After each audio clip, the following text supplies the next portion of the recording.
Welcome everybody to Two Man Power Trip, the Black Man Starting the Nerd Lifestyle. I'm Nicholas, Mr. Go With Flow. And I'm the man with the plan, Maurice. And we're back with another edition of the Blerd By Nature Podcast. What's up, co-host? What's good, bro? What's good? How you doing? Shit, woke up from my nap. Recharge them engines. Hey, gotta do that every now and again. Yup. No C4 on the brand today, so I just running on nap. Okay, all right. Yep. All right, on that point, let's get into some vibe, guys. All right, let's go into our past weekend. We had a couple of weekend adventures for sure, starting off from Friday night. Yeah, so Friday night we went to the Halloween event. Yep. At Brooklyn, the squad formed up. It was me, you. Shout outs to bad guy Jack has now joined the fold, and Katie. Yes. So we was out there at Brooklyn for the shout outs to Toasty and all the hosts involved with having the Halloween event. That at first, I'm not gonna lie, I was thrown off because I definitely thought it was more of a karaoke and less of a party, or later on to be a party and beginning to be karaoke. But me and Jack was there super early. Yeah, Jack was there way early before. Jack was invited, but Jack was there like foregone. By the time I went up in there, I saw Jack already chilling. So I was like, all right, shit. So me and Jack got to talking and chilling for a long time, and we was there for the vibes and stuff like that. It was cool. Cool. Then Katie finally pulled up. We introduced Katie to Jack. All cool people's around, all celebrating all good stuff. And then we waited for the piece de resistance, my co-host, to arrive. Yep. And then we started to get the liquor. Yeah, we had fun. We got in there and had a good time, had a good couple of drinks, had a good couple of shots. Yep. Listen, I had to get off my shift from Spirit. Nah. Yeah, for sure. You had to make sure your shit was in order and everything was right. It was nice. Nah, that makeshift apron, that shit was hilarious. That shit was big friends. I had fun doing it, yo. I was like, okay, what can I do this year? I was like, I want to do something funny this year. I was like, you know what? That's a hilarious DIY project right there. That was great. Yeah, and that was on the fly that day. So I was like, okay, let me see that put together real quick. So that's good. It all worked out perfectly because you definitely looked like you dead just left the shift. Yeah, and I was like, when I was in my Uber, the guy was looking at me. Bruh. He said, well, damn, son, you moving, eh? You don't want to change it all? Hey, all right, whatever. I'll drop you off. Right? Oh, man. Nah, man, but that was good times. And then us hyping the shit out of Katie, a.k.a. Haru, on the stage. Yep. Getting all around and stuff like that. She thought she could hide from that hashtag spotlight. Oh, yeah, listen, hashtag superstar. She tried it. Yeah, I was like, no, proud of her, though, being up there in the cosplay contest. Yes. Yeah, be up in there in the cut of about like 50 souls, which Yeah. they kept saying and announcing more and more folk on for the following 2 hours and shit. So that was good vibes. That was good vibes through. That was a good time. So that was great. Definitely was. Yeah. So that was good time. But we always got good times in Brooklyn, and now we got a formation squad for other adventures too. So that's good. Oh, definitely, right? More members. Yeah. Yep. That was good. Did you do anything the following day? Did you do anything Saturday? Just been driving. I rented a Honda HRV and just been driving around a little bit. Okay, Keeping cool, skills cool. sharp. Yeah. Good shit. Other than that, nah, I just chilled. Oh, okay, yeah. For the most part, the same for me. And when Kenya finally came over, we was chilling, catching up on some movies and stuff. And then after that, Sunday was our next event day where we formed the Scooby Squad again. Yes. And this year's haunted house went to plan this time. So we got there. We all met up. Wasn't too sure on ticket situations, but then we got that fixed out. And then after we got the fixed out of the ticket situations, we went into a haunted house of this year's event show, and this was Terror on Haunted House in Times Square. So shout outs for them for having the big haunted house this year. We went in there, and boy, was it another adventure for sure. yes, it was. Yo, so we had fun in that haunted house. Oh yeah, so the lineup came. It was Lily in the front. It was me and Kenya at second, and Maurice in the back. And we went in, and just off a jump, we was the jokes already started flying from the lady giving us the tutorial about what to do and what's the situation going in, and then you asking that damn question at the end. I got one question. Do you take my insurance? She stopped for a second. Yo, I had her. I got her. I was like, yo. She looked mad. Did you like, no?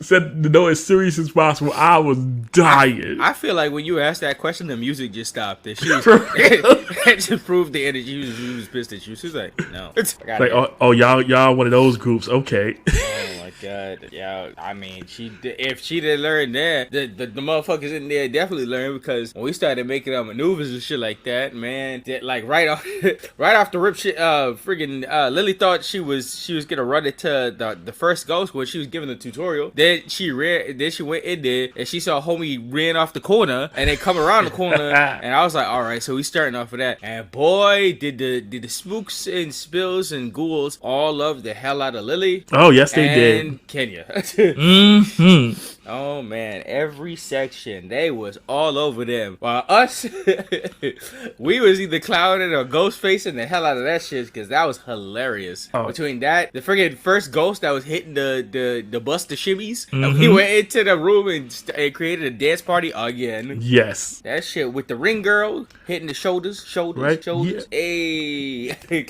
nah, that shit was funny. Yeah, you do face to face like hello, hi. Oh, that's how's your night going? Yelling in the face.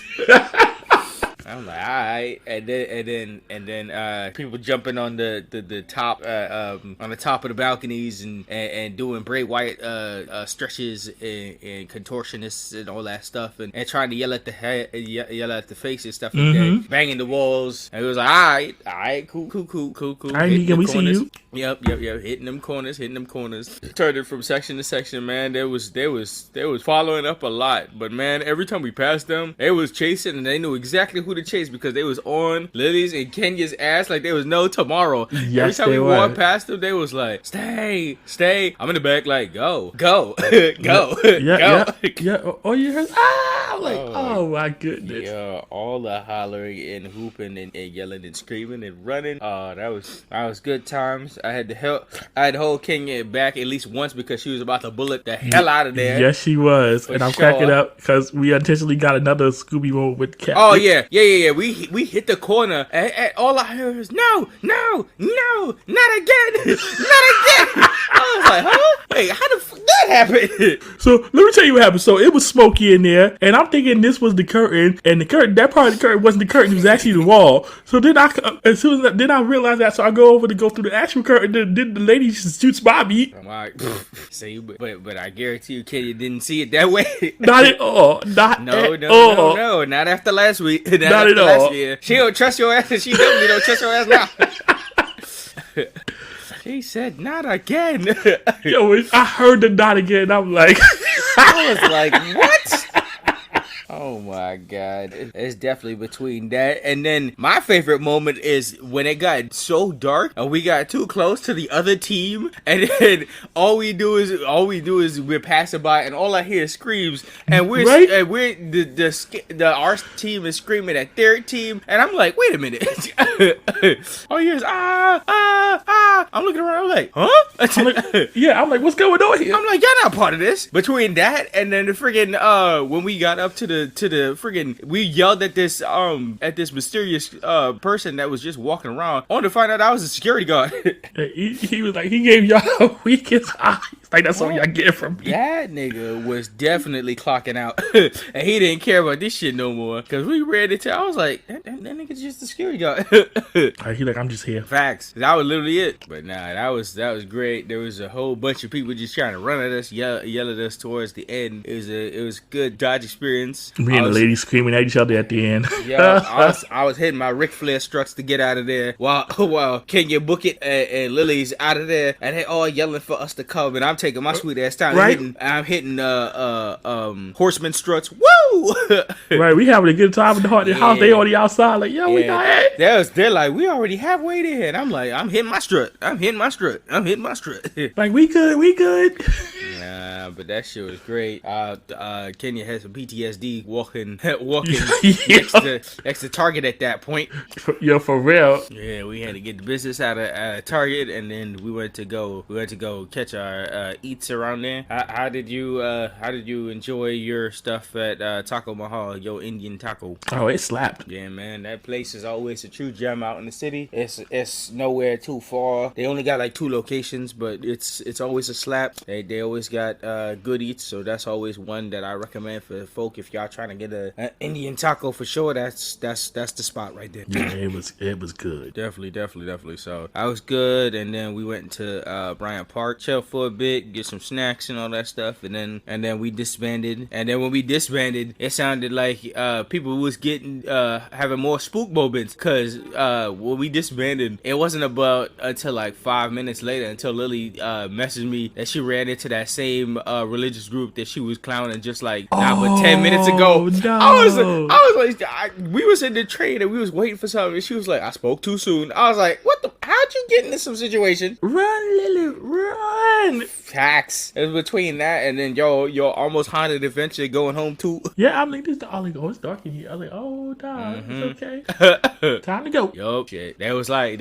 oh, so y'all finally disbanded. We gonna finish what we started. Like, the captain is not here. It was like, nah, we pick up, we picking y'all off piece by piece now. Jeez, nah, but that was a good weekend. That was definitely a fun weekend. Yeah, it was. It definitely fun. We had a good time all around. Yep. And going into the week, Monday was Halloween, so I put on my Katie triggered full outfit with my attached with all red clouds floating around. So Cloud gang. Yeah, I had my Akatsuki on, Akatsuki gear for this Halloween, going into the office and stuff like that, making that work and stuff like that. So that was a good part. And majority of this week, the trainee been off and on because she had like a couple days off, I guess. So she called that out. So I only had the trainee about 2 days this week so far. Cool. Good. But other than that, yeah, it's been a regular work week for the most part. Yeah, this week has been pretty much the same as before. Just lots of projects and stuff, getting through the motions and getting stuff done. Yep. Are you crawling towards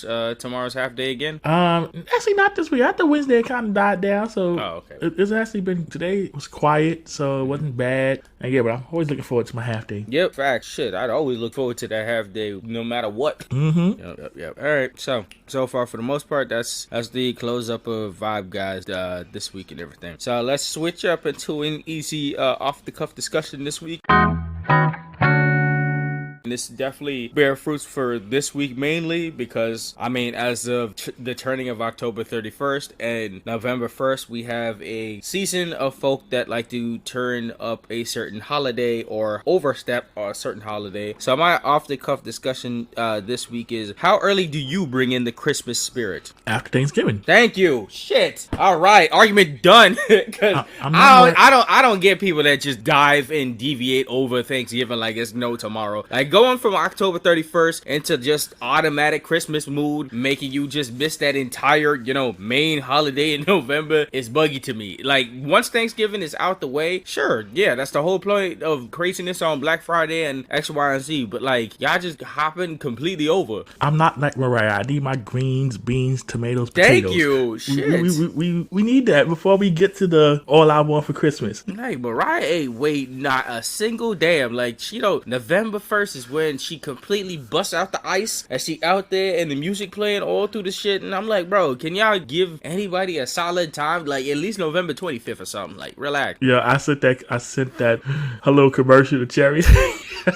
It's like, damn, like literally November 25th, y'all got a solid month. I don't know what the hell y'all doing with 2 month extra build up time for this. Like, come on, bro. Right, I'm like, let's get through Thanksgiving first. That's what I'm saying. Then we can get there. Y'all dying to put up y'all tree for the next 2 months and all that shit and fixing it up ready. I'm like, bruh, come on. Listen, if I do put up that tree don't come down till early February. Exactly. So it ain't no rush. Jeez. like process your time, shit like that. Like, guys, I don't know. To me, definitely it's a shift for at least the 25th up, because in my head that's when the radio should start playing the music where I don't double take at the shit. Exactly. Yeah. All right, that's kind of it for the most part for off the cuff. I just wanted to easy off that because because of this week and all the shenanigans of especially the meme section of October 31st to November 1st, and y'all just keep y'all keep jumping over. So obviously, I don't want to see none of y'all with a plate.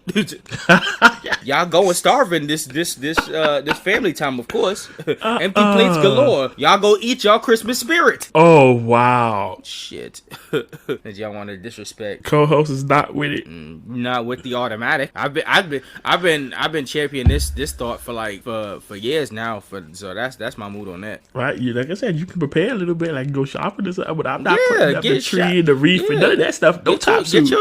Get your shit ready. But like you got a solid month to figure between November 25th. Like literally y'all already out there shopping one way or another for Black Friday. So get your shit all together. Put it in a bow, and then November 25th, y'all got a solid month from 25th to 25th. Boom, you Gucci. Y'all Gucci. Exactly. So there you go. All right. So shifted over. We got a couple of reboot news. So over this holiday, we've seen a lot of popping celeb costumes. Now that we all adults with money and we all kids at heart, there's a whole bunch of, it's a thing every year where celebrities have like popping ass super costumes and stuff like that. And I just wanted to talk about a couple. Now, for sure, after this year, I am so convinced that now definitely the Joker can be played by a black man, because this year fucking Diddy killed that whole costume of being Joker and getting into Joker mode and wilding out into the city. He had like video productions and shit like that. Like if you saw the video of Diddy playing Joker, especially even him whitening out his neck, you couldn't believe that it was anybody but the Joker. So I don't know, Diddy had the talent on that shit. Listen, you got it. Yeah, my son had the acting chops to be behind it. So I'm like, all right, so obviously we get this cooking. Like if you ever have a Joker again, we can throw in some black actors on the mound now too. Yep. Shit, that shit was fire. And then we got Keke Palmer.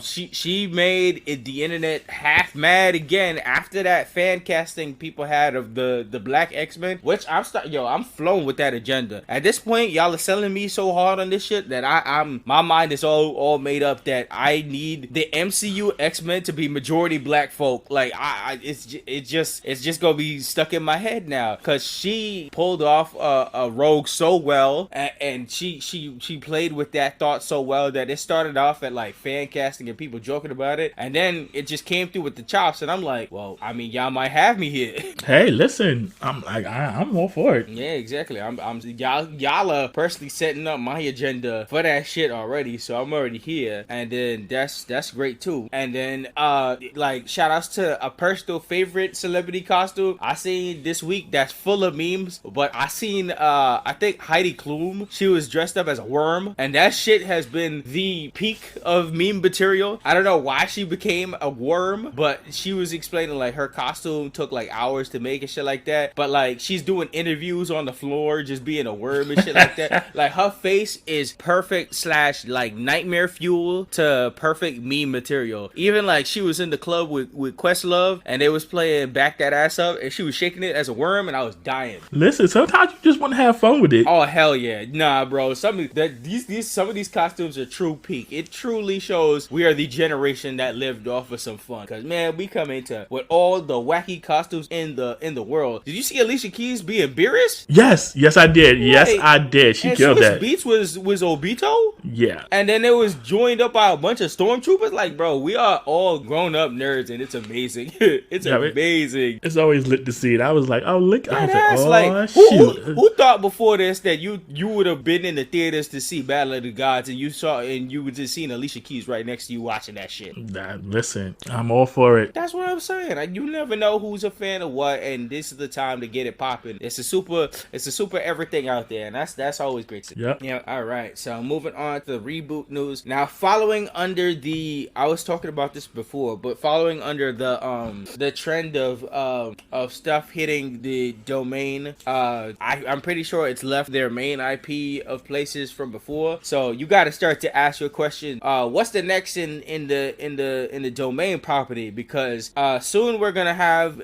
At first, it was gonna going to be a streaming kind of plan, but now it's going straight to theatrical release, where we'll have the Winnie the Pooh horror movie Blood and Honey. That's supposed to be dropping soon, like I think in the middle of the month. And then next month we have the Grinch horror movie that's supposed to drop sometime.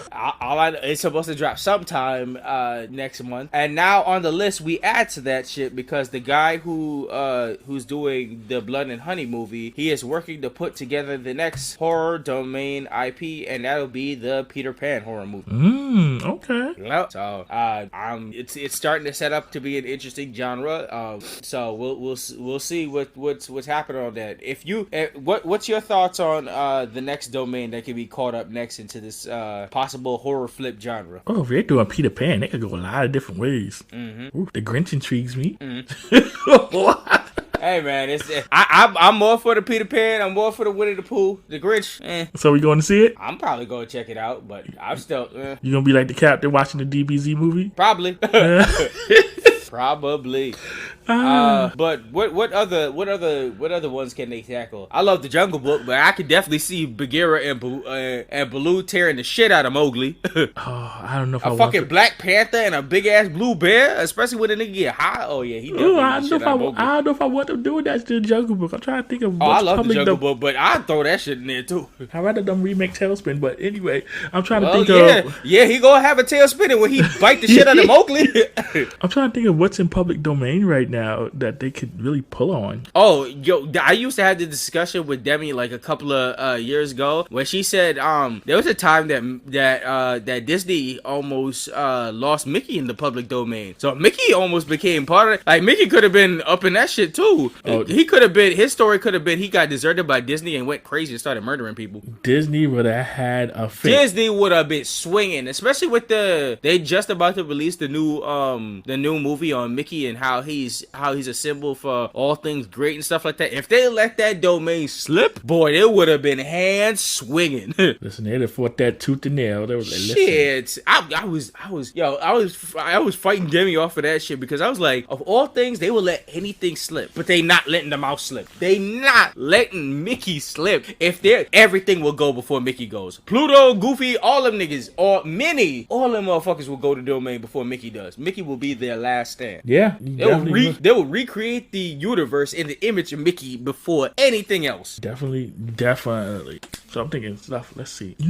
Maybe the Wizard of Oz. Yeah. They can do a horror flick like that. I mean, if you watch, if you watch that movie, cause this was a good year for horror movies in general, and there's a horror trilogy made by A24 that started off with a movie called X. Then there was another one called Pearl, and there's another one that's supposed to be coming soon called Maxine, which is like a full out story in between it, and it's starring this girl named Mia Goth in it. And if you watch Pearl, there's a scene that looks like a fucked up version of Wizard of Oz, where she goes to this human ass looking scarecrow with the creepiest face you ever see on it, and she's just like, she's a ball of weird energy during that shit. She's dancing with it, she's making out with it, she's riding the motherfucker, and I was like, bro, what is going on? This shit looks like the absolute horror version of like if Dorothy gone wild. And she running around chopping niggas with axes. So like, yeah, bro, I feel like they already got that domain on lock in their head. I feel like the director was like, yo, what if Dorothy just went crazy here? Yeah. Whew. Got on the screen, not smile on your hands there. Oh yeah, there you go. Oh, dude, I'm telling you, if I ever recommend a horror trilogy for you, just right off the bat, trying to figure shit out, it's definitely the X meets Pearl meets Maxine, because Pearl is just extremely disturbing. There's literally a credit scene of her just smiling, and the credits are just rolling. It is the uncomfortable ass shit of you just sitting there and watching the credits roll while she's like, it's like somebody told her to just smile and just keep on smiling, and you just see tears rolling down her eyes at the same time, and she just cracks an unhinged smile, and you're just watching it as the music just goes, and you're like, should I cut this off or what? that shit's wild too. Yeah, so there's some options. Maybe they could do Sinbad with Sinbad. Yeah. Speaking of that, you just added another nerd news to the list. Have you heard of the last episode that had happened in this show, Atlanta? Mm-mm. Okay, so the last episode that they had had in the show Atlanta. I think it was season 4. It's of the final season, but they did like an episode that's away from like the show in general. They did like a mockumentary, but it is the episode, like it's the penultimate episode of the thought that people had for years. So it was a mockumentary about a black guy, the first black CEO of Disney, who got the job by like a mistaken information and shit like that, and he decided to do the blackest movie ever. And he walked into the Disney organization really realizing, and he came up with some, you know, ideas and theories that Goofy is obviously a black man. So he wanted to make the blackest movie ever, and that turned out to be the original Goofy movie. I was about to ask that. Bro, I was about to ask it. They had, this mockumentary felt so real. Honestly, after the end of the episode, you'll be sitting there like Googling if this shit was real or not, because that's how like on point they had Sinbad. They interviewed Sinbad. They interviewed Brian McKnight, and they was talking about the parties they used to have, the setup. They was talking about how the company at first, they didn't want Tevin Campbell. They kept confusing him with Brian Campbell. No. And they didn't understand what's going on. They said animators was animating about 100 daps a day. They had white people go into black spaces and get their asses kicked just to learn how to be more like black people. The guy was walking into the animating studio and he showed them how black people actually dance. He was doing a dance with his knees, and he was like, look at my knees, draw them like this. Like it was going off. He said he was making this movie, and then like slowly into this movie he started to lose his mind, because he would start to put on the gloves and shit like that, and he would make noises like yuck, like he was unsettled and going crazy because this movie was having him slowly go out of his mind, because there were so many like white animators that didn't understand how to get everything of the culture. It was a movie about him and his son, mainly because his son's name was Max. His name was Maxwell, and they used to go on fishing trips all the time. So like the movie had him going crazy. He had his marriage breakup and everything, and it was like, it's just so much. It's so wild. The mockumentary is done really well, but like the shit is so funny.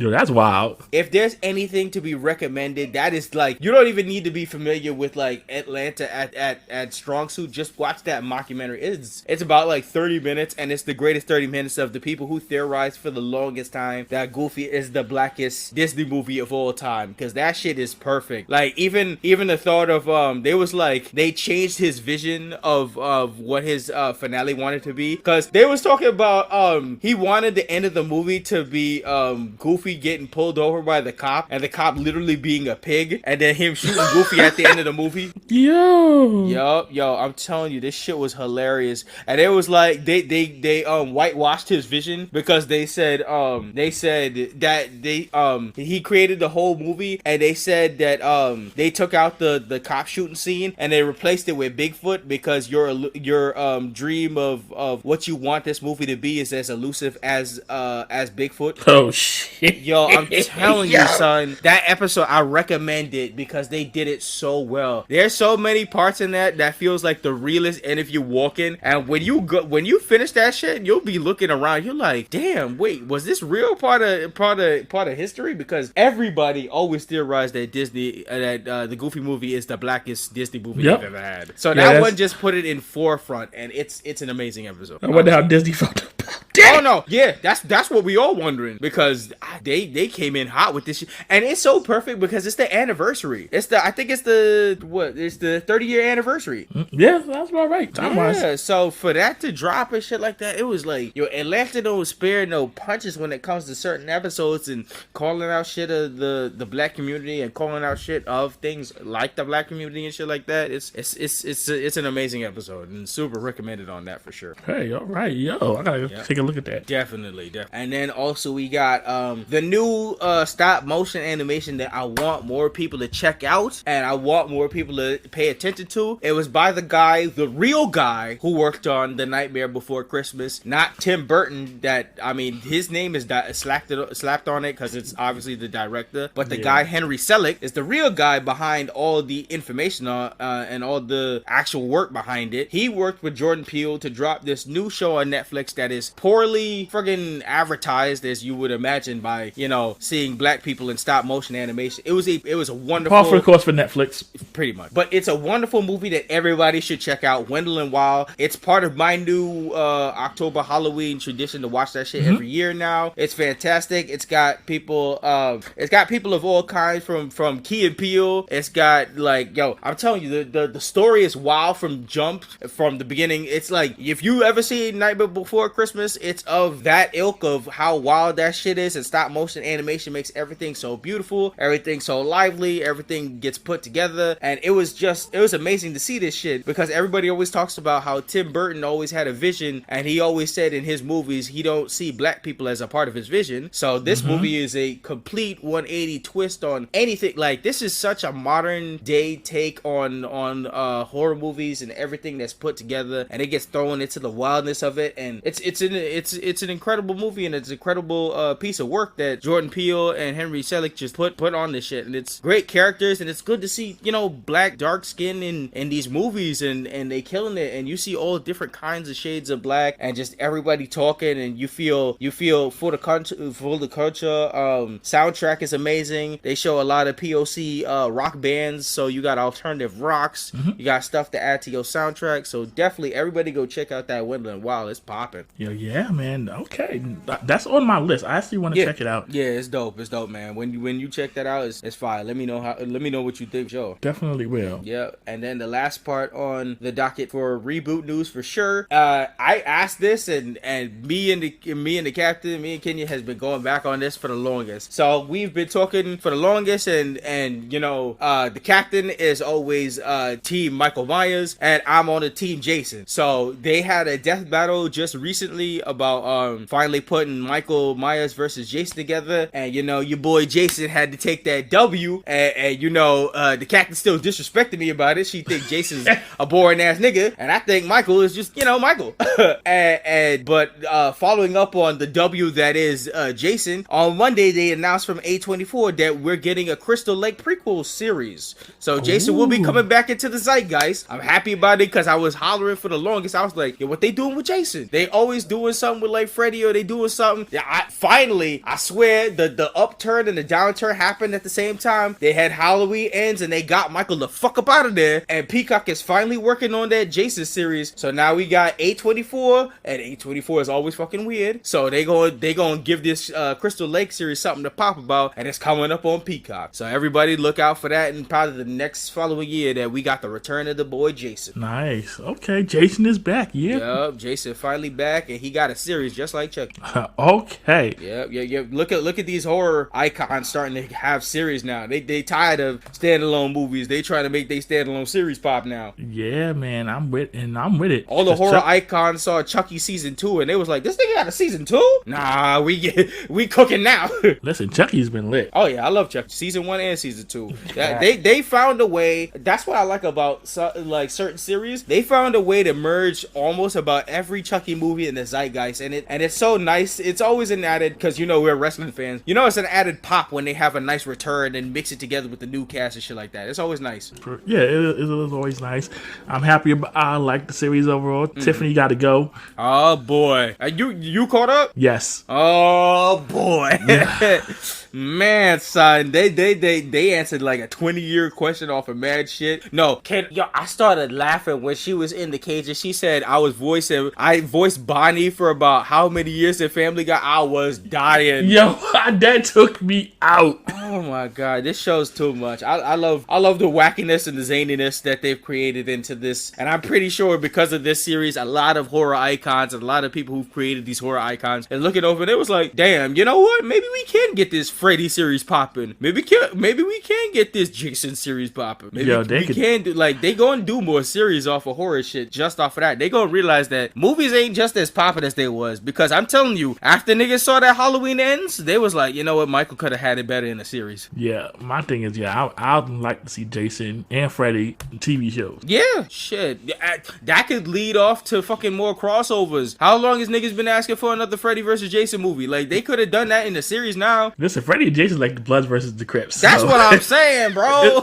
If they do a TV series, it's got to happen. Bro, Freddy versus Jason happened, and it turned Jason face. Like, that shit crazy. Yo, it did. That man was defending the teens. I'm like, the movie was so wild. They had the kids trying to wake up Jason to defend them. Like, what? Yeah. When you have villain versus villain, you got to, like pro wrestling and everything, just all in a zeitgeist. You have to have a face and a heel. Facts. Yeah. There you go. So that's the end of nerdy and reboot. So we not gonna talk about Discovering again? What they do this time? They canceled the Degrassi reboot. Oh yeah, I just woke up to that information like just a couple minutes ago, so I wasn't even too sure of what the hell was going on. So like, what I didn't even remember they were still working on, because there's been so many different Degrassi series that pop up on HBO Max. So did that even eventually like play, or they was just in the middle of filming it and they just cut it? I think they're in the process of getting it set up, and then because of the merger, well, Discovery was like, you know what time it is. There you go, big dogs. There's your answer on that. Discovering, and they discovered that they don't need the shit no more. There you go. I'm like, here we go. I was like, like, man. Degrassi stomped in the dirt again, and that was supposed to have like high profile people return in X, Y, and Z. But look at that. They said, "Fuck out of here." Woof. Yeah, add them to the list of another DC one down bites bad the dust, stuff, y'all. Yeah, another one bites the dust. It's right? Crazy out here. I guess they ran out of DC stuff to destroy, so they say, "Oh, let's move on to this." Oh yeah, facts. Because I mean, DC went up the second. James Gunn started this week, so I think he started on November 1st. So he's ready to pull these niggas out the mud. So they good. They got their Superman back, and they know where their direction went. And them getting their Superman back hurt the shit out of the Witcher series for sure. Like everybody saw Henry Cavill bow out, and they was like, "What the fuck is going on?" Then they hear they getting the Hemsworth, and they was all running amok and throwing fire at Netflix. So this shit damaged. DC being down bad and picking up something is an L towards Netflix. Which, by the way, did you hear that today was the day that they started working out their ad programs and shit like that? Netflix down bad too. Today they was running their advertisements on Netflix and shit. I haven't seen them yet, but boy, you just give that. That'd be the one reason I'm ready. I'm like, that's gonna be the thing that's gonna clip it. They fucking tier system and shit like that. And then ironically, at the same time, they just dropped their blockbuster series, and I was laughing because I watched the first episode of that shit, and I was like, for them to drop the blockbuster series on the same day that they started ads to make fun of the blockbuster stores that they had killed, for this shit to be on Netflix, for them to make jokes about Netflix killing Blockbuster, and then for them to make a joke in the series about how Blockbuster killed the small movie industry, I'm like, bro, this shit, business eats business, and that's just how shit just keeps rolling. Yep. I mean, look at Netflix. Netflix started the streaming game, and then everybody popped up, and then everybody started to take a chunk out of Netflix's business. And that was one of the defining things that Netflix had, was the no commercials. They started adding commercials. Listen, there ain't no reason to keep you. And they gonna learn very well, because I heard their over the summer their earnings ratings went up, but now that they just started implementing this, I'm pretty sure it's about to be a rocky time, y'all. Yeah, because don't nobody deal with commercials as it did. Yeah. People went to Netflix to get away from that. Yep. So if you want your low tier with some commercials, and they said it's gonna be commercials at the beginning and the end of the series that you can't skip. Oh boy. Yeah, that's gonna be a struggle and a fight. Yep, it's one of the things I can't stand about Hulu. I hate using Hulu. It's hard. I get it. Stupid commercials. I just like when I'm on Hulu. The only thing I like is when they give me that you can watch this trailer now for about a minute, and you could body the rest of the commercials. Because that's what I did this week when I was watching Bleach, and they gave me that one thing, and I brushed through that, and then whoosh right there, and that made the episode even quicker. Because man, I blinked and that episode was done.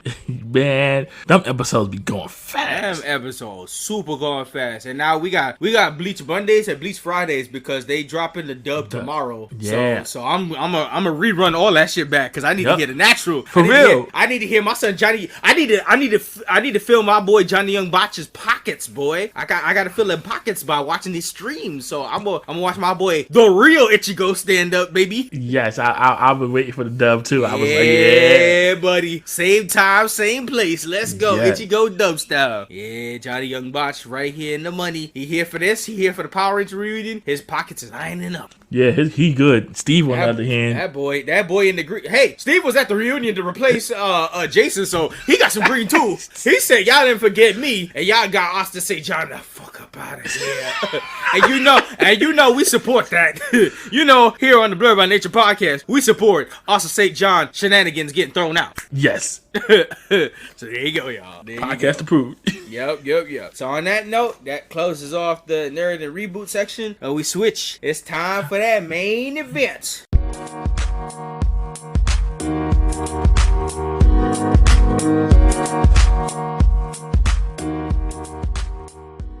To the main event segment of this week, we are finally into our singular A Shot of Kurosake anime review, and we are doing this week Cyberpunk Edgerunners episode 1 and 2. Let's kick it off into the notes. No fast facts go around? Yep, it's in the notes. So we got a bunch of different kind of fast facts all around, doing it going into both history and just ideal facts that just surrounds the series in general. So this is a Netflix and Studio Trigger kind of mixture of a studio project working on. It's created by Rafai Jake and Mike Pondsmith, who created the concept of the world of Cyberpunk 2077, and it's based off that game Cyberpunk 2077 by CD Projekt Red, who went through the different motions of going through different animators in Japan to work on their anime type project. The dub is so poppin' that it features famous voices like the anime debut of Juan Carlo Esposito. Now you might know him as Gus Fring from Breaking Bad. You might know him as the dude with the fresh sneaks and do the right thing. They get stomped on. Yo, like Juan Carlo is a veteran, a master out here, and him doing anime and him doing a big boss in anime and feeling extra regular in that shit is A1. So you already know this shit is detailed as a fold. This was released in September 13th of this year as a batch of 10 episodes and a complete story. It's 26 minutes towards each episode. An episode is named after a song title. So each episode is named after a song title. It was a big hit on Netflix. The story is so good that it brought people back to the game in droves, as the game had a wonky startup, all the bugs and glitches after all the hype that it was around. A lot of people didn't enjoy the game and they backed off of it. After this anime dropped, we talked about millions and millions of people running back to the video game so well that it rebirthed the game all the way into it getting it, like it was the push it needed to push it into getting a sequel. So this anime brought this game back to the brink of death. Yep. Good series, any kind of thing will bring everybody back, and this one kicked it into high gear. The company choices for this anime was between Studio IG and Trigger, and they went with Trigger because Studio IG had a lot of other projects on their hands. As you can see, if you see during the anime season, they have a hand on a couple of projects that we're working on through the year. And Studio Trigger is a special kind of anime studio because they work hands-on and they have the same animators for the following 10 years, and they pick and choose their projects so tightly wounded that they have a few animes out there, but when you see their animation style, you know it's Trigger. And on top of that, they only work with like certain stuff, so Trigger doesn't like drop anime like 5 a year or something. They would like drop maybe 1 or 2 maybe a year. So when you see their stuff, it's pretty like special. Now it degrees on variations of how good it is, but when Studio Triggers drop something, everybody notices. So that's how important Studio Trigger is, and getting an anime done by them. Sure.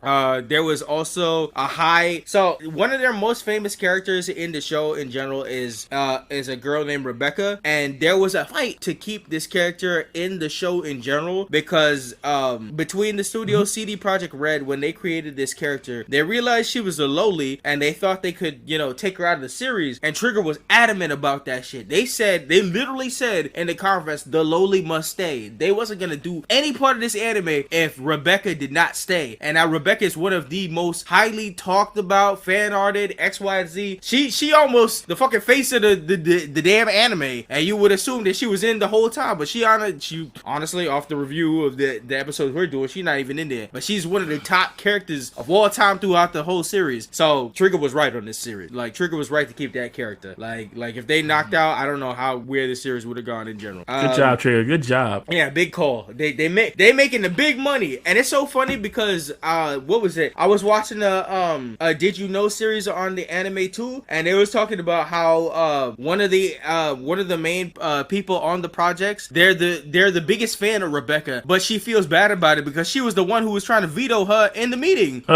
So hey, sometimes you reap what you sow, and you find out shit goes lefter than you think. Yeah, yep. That's just how it goes. And the final note on this show is this is a one season and done story for the show. Like once these 10 episodes is finished, they're completely finished with the story. They said they won't follow up with a season 2, nothing, and I stand by that. If you watch the whole series and you finish season 1, then you know it's a I like stories that figure that they're in the zeitgeist of one full out story and they don't like to stretch it too far. They realize they have something gold here. They can always come back to the universe with a different story and a different concept. That's always a good choice. I like that. But they realize they don't want to retread where they were before and continue that shit off with a season 2. So that I feel like that's a smart decision. And a lot of people who make a lot of cash cows and shit like that, they wouldn't have let go of that decision. But they decided to stand firm on it, and I respect them for that decision. Yeah, if you told the story you want to tell, then that's it. Exactly. Keep it cut, and that's the end. I mean, everybody crying about it. I'm like, did y'all enjoyed the thing as it is? Don't cash cow and milk that bitch. Yep, exactly. Yep. So that's the end of my notes, and we can get into episode 1. Let You Down. Okay, so the episode starts. We get the Netflix logo. We get the theme with Fish the Show. Nice rock, power food type punk like theme. I'm like, I'm with it. It got me pumped. So the next thing we see the episode begins, and we see some jacked looking dude. Yep, we're in the world that looks like a futuristic nightlife of Tokyo, and we meet that brolic jack looking robot dude. Yeah, and so then we see all of the cops talking, and next we see old dude pull up to one of the cop cars, and the cop start talking spiky, talking about what you doing for me? What you doing here? Facts. We got a whole bunch of people around. What you doing over here trying to step to this cop at late night? Yep. He's like, get away from my window. What are you trying to do? You trying to get shot? And then the next thing that happens is the big dude blows him away with a shotgun. The fucking irony, the last words talking about, yeah, you trying to get shot? Yeah, sure. You trying to get shot. Bang! Because all you see is the barrel of the gun, then boom! Yeah, and on top of that, we got thrown straight into both Trigger and the Bloodlust of this show, because man, when he shot that cop, the blood was flying. Yo, it was everywhere, and the cops, they ain't waste no time.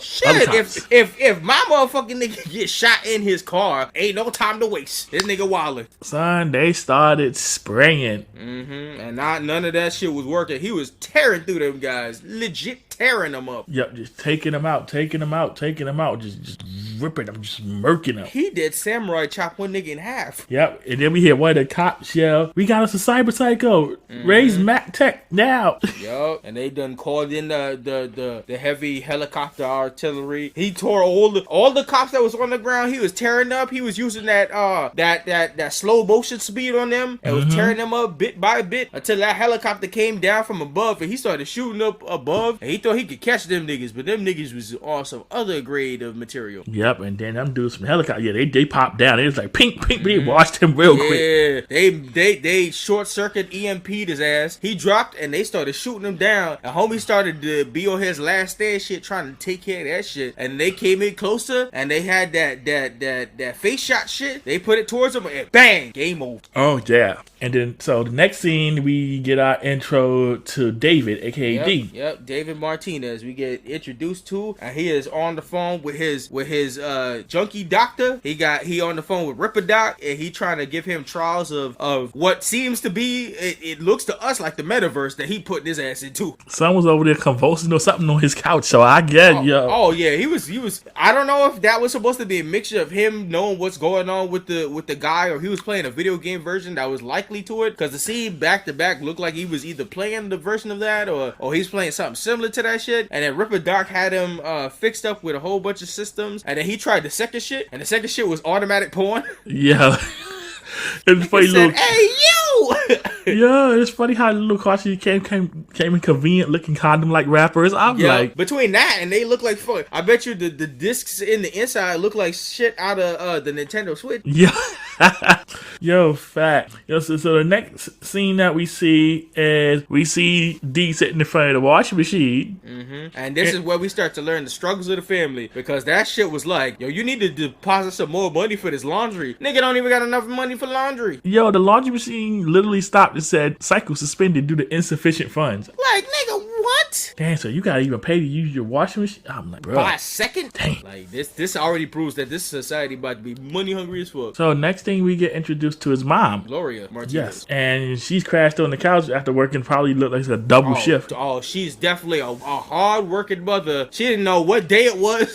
She didn't know what was going on. He was like, Mom, we need kind of more money for the laundry. She was like, you know what? I think I get my check tonight. Boy, she sounded like every if you had a hard working mother who worked a double in the medical field, everybody can relate to this motherfucking shit, because man, she didn't know what was up, what was down, what was nothing. She just tried to catch a couple naps. She didn't even get to her bed. She was on the couch sprawled with her jacket. And she's like, yeah, I get to it. Then she asked him about school. He's like, yo, you need some kind of new visor or something for your class? And he's like, nah, Doc took care of it. Yeah, Ripper Doc got me that shit for the low. And she was like, oh man. She said, nah, don't fuck with that shit. I don't know where you keep finding this underground niggas from. Nah, I'll get you the upgrade. I just don't got the money right now. I send you the money later. Don't worry about it, mijo. You got this. Like, she's like, I just cashed my check. I'm gonna go put the funds in so you can get the upgraded headset. I'm telling you, whoever was cooking this anime was indulged into Hispanic culture, because for me to look at this anime character and knew already that she was a registered RN off the rip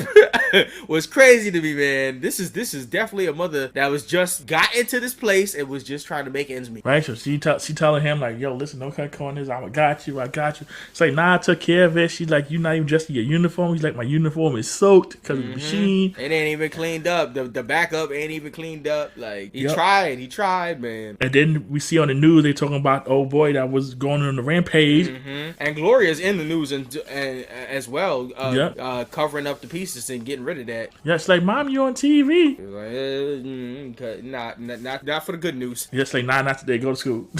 And then as David leaves, Gloria gets a mysterious call that was kind of sus. Yeah, that was kind of sus. I'm like, what's going on there? Yep. And then we see David go on his way. We know he live in the ghetto. Bro, yo, if you could ever see whoever depicted, first of all, the backgrounds are amazing. Everything that gets put together in this anime is amazing. But him walking through the fucking slums of people freaking puking through the streets, niggas getting robbed in broad daylight, niggas is cyber masturbating on the streets. Bro, I was like, yo, what is going on? Boy, niggas was going off. This is the slums of the slums. Like, you know, it's the super slums when David has found ways to walk through the areas that skips the stairs. He just jumps off ledges. I'm like, bruh. He jumps off ledges and lands into the garbage for safety. Yeah, yo, this is wild. Then we see him sitting there on the train, which runs upside down and hangs from the rail. Connected areas and moving in this city. They definitely super high tech. Right, and we just see all the various flying cars. Yeah, we see the society is. Why we ain't got those yet? We see this. I'm not too sure if I want heavy policing through flying cars. I don't know if I'm ready for that part. I'm just saying the Jetsons had them, so what's up? I don't know. Nah, they probably figured once people ran out of gas, nobody wants to see a flying car fall out of the sky. I don't know, they gotta get it together, man. Yeah, they do. But yeah, by now. So we see through David's eyes that he sees through a society full of heavy policing and shit. Yeah. Big ads everywhere. This is like a fucking company's dream and shit like that, to have all their ads all over the place, even in the slums. Yeah, I was like, oh, this is very Times Square-ish. Yes. And then we see everybody got these little, like David got the 2 slots on the side of their neck. I don't like that at all. Yeah, that's where the society's going next too. Shit, with all this metaverse bullshit. We got that. We got that. Let's talk about David passing the crime scene where it's still full of blood. They only got it taped off in the area, but like they didn't clean not one bit of the blood. There's big blood splatters all over the place. Maybe they didn't have sufficient funds. Probably did not. All I know is whoever got toe up, and all their blood is all over that shit. The bodies is all removed, but that blood state is pertinent. Yeah, we'll see the issue of money comes more and more as we go along. Oh, definitely. So, moving on ahead, David is on the train, and we see a mysterious mysterious girl with multicolored hair that just catches Dave's attention. He goes up there, look at her, he gone, and she just gone. So we see David heading to his school, Arasaka Academy. Yeah, this is the school. This preppy school. Yep, and already off rip, homie's having trouble because he gets in there and automatic. The system is like, all right, we got 100% attendance, but then the machine went straight to David. She was like, but David over here is not in uniform. David have to explain where he going. He like, bro, right now my uniform is in the wash. Even the backup is in the wash, but the wash ain't completely fixed yet. And it was like he got to fill out a mandated form about uniform and shit. Like, I'm like, Yep, his classmates look annoyed at this point. They all looking pissed off. They said this thing broke, and then they ready to go into the programming for meditation, and they all fixed themselves to go into the meditation chamber. And we saw one little buggy ass shit, and it's all what the Ripper Doc gave David so he could be in class, but it short circuited the whole system. Yeah, son, they was going in. They was being boy, the wild. Classism was going off for David. Yo, they called him a gutter rat. They was being wild, disrespectful. They saw this Hispanic dark-skinned brother, and they was like, nope. Yeah, son, I'm like, They wasn't fucking with that. And then after the system broke down, Gloria had to be called in for a meeting, and she was bleeding. She was bleeding like any freaking hard-working mother would. She was like saying how it's been tough a little bit for things to get around, but he'll get the upgrade. He just had to wait a little bit. I'm sorry for all the damages, and she offers to pay for the damages, which she ain't got it like that.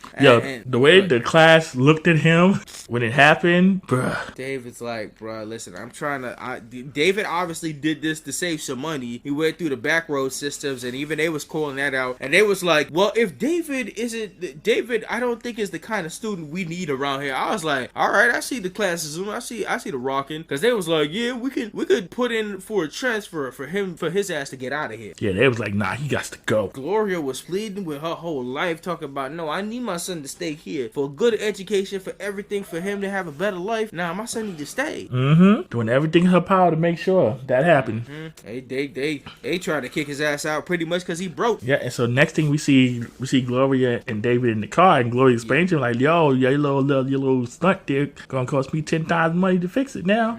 Yeah, Gloria and David just talking it out about not only their financial troubles. They talk about David's stress because he's out of school and he knows exactly how they feel about him and what they say and all the shit that they disrespecting. Like from jump, he's in the school and they don't fuck with him. And Gloria, on the other hand, she basically put her whole dream in her life back on her son, because she's like, it's my dream for you to hit up the higher towers, and I'm working all these hour shifts for you to have a better life. She loves her son to bar none, that she'll work herself to the bone just to give him every opportunity. And it's that dichotomy of giving your child every opportunity, but him being in a space that's not inviting towards him doesn't help his psyche, and it's just a battle of that shit. And David just wants to make his mother happy. Yeah, right. And he's like, all right, mom, don't cry, because mom was balling. And them that after hours tired to, you just imagine all this shit.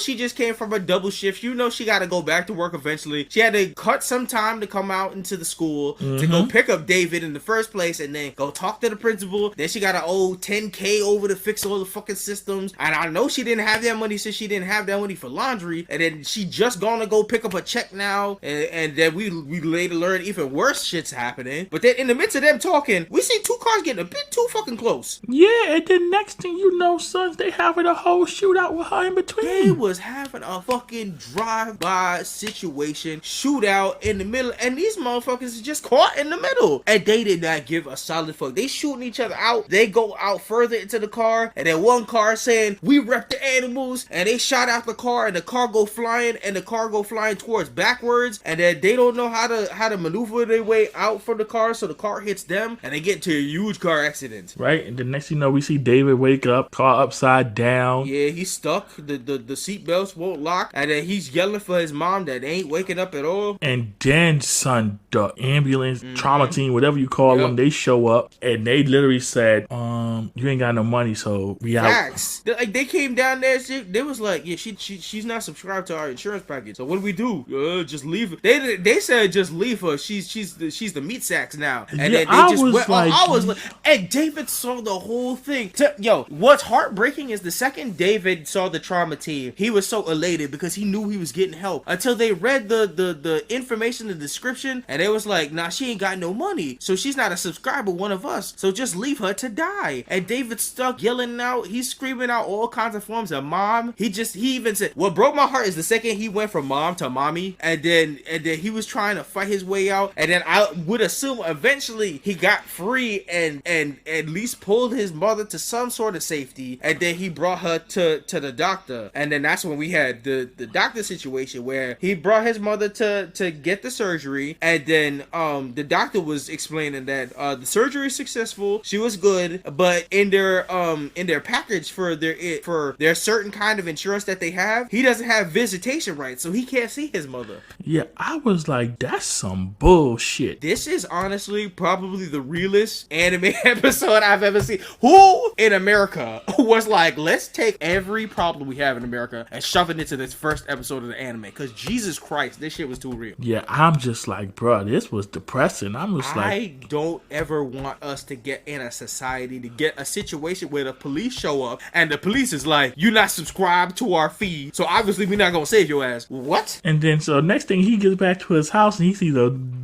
access denied banner at the bottom talking about rent overdue. And locked them whole ass out. So David had to maneuver his way and get his ass back in the house while he creeping through the walls and shit. Yeah, son kicked the vent through and then came in. See, that's true slums opportunity. That's how you know David has been in the mud before, because he found a secret way to pop through and kick out the one place that's probably not locked down through technology is through the vents. Right, and so he's like, all right, listen, I got enough to cover the mom's medical. He's like, now I got to figure out this rent. Yep. He's maneuvering and he's figuring, and he's because when he went to the ambulance and gave them all the stuff, they gave him all his mother's stuff, so he had all that stuff from his mother, and then he saw the spinal upgrade, and he tries to offer that to the Ripper Doc and his supplier, his drug pusher Shum, and he was like, yo, how much can I get off this shit? And then he was looking into his mom's bank account to see how much she was saving for him, and then he was trying to make maneuvers to figure out like what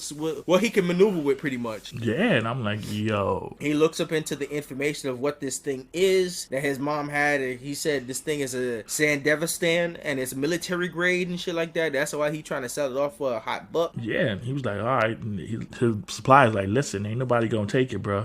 He's like, yo, just sell it to me for the low. I'll give you about, for today, I give you $10K for it. And he's like, bro, I looked it up online. This shit's worth top dollar. You gotta give me a little bit more than that, man. I need more to survive off this shit. Right? Yeah. Listen, I gotta live, bro. Exactly. I'm in the Struggling. slums here. Like, I gotta pay all kind of bill shit and shit going on. This shit's crazy. So we move on, and David is trying to work his way back into school. He's walking around the school, and then he meets up with the bullies in the back. Word, bro. These are some rich hoity-toity, crazy popping ass niggas. And we run into this nigga named Katsuyo and his bully squad in the back. I don't know who the fuck their names is, but the bulk and skull looking ass niggas in the back.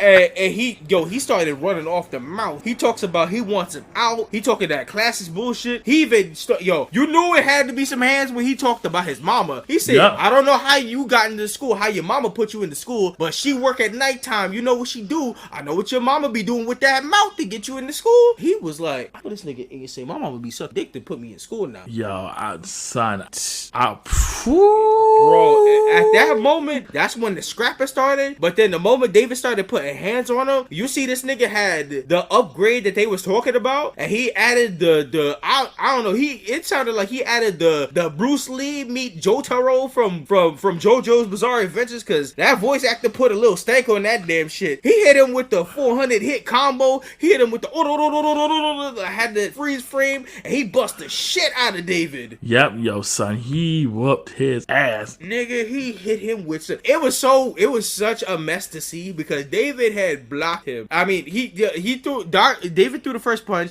and he had blocked David, and then after that he charged up the shot, and then all you saw was freeze frame, and he hit him with the combos, and then he turned off the slow motion, and David ate all of that shit, and then he super kicked him all the way across the room. Yo, he whooped him Chuck Norris style. Oof. Yes, and then not only did David fly into the garbage. All you saw was blood all around the place. He busted every officer off, and David got his ass whoop. Yo, it's a sad day when a nigga tell you your mama sucked dick and he beat your ass. That's, yo, talk about the sad, yo, this episode could have been called the worst day of David's life. Yo, David was just having a day. I'm like, bro. And then after he gets his ass whipped, David gets a call from the medical talking about his mother's surgery went bad sometime this morning, and because of his medical insurance, she died. They could have saved her, but because she had the low package, when she started convulsing, they was like, there's nothing we could do because you only had this amount of money. Yo, I would have burned that place down.